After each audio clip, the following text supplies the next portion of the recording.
At first, there was only silence.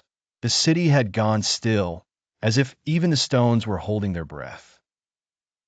The cross stood in the dimness of Friday, its shadow long and terrible. Friends had scattered. Tears had been spent.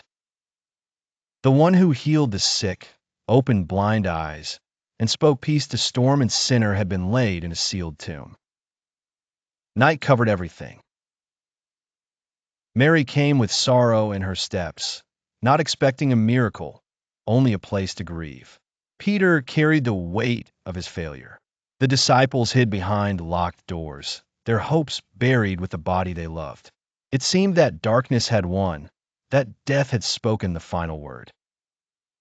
Then, before the sun had fully risen, the earth was quiet again, but not empty.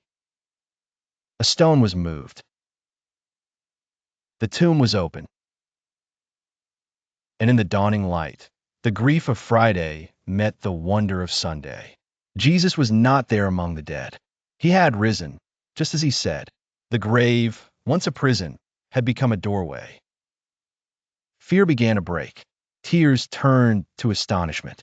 The women ran with trembling joy. The disciples, who had hidden in despair, would soon be sent out with courage. The risen Christ appeared not with condemnation, but with peace.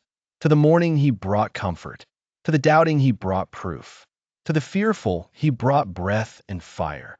What looked like an ending was the beginning of a new creation. The sunrise of Easter spread farther than the garden, farther than Jerusalem. It reached every heart that has known sorrow, every soul that has stood in darkness and wondered if hope was lost. Because Christ lives, sin is not stronger than mercy.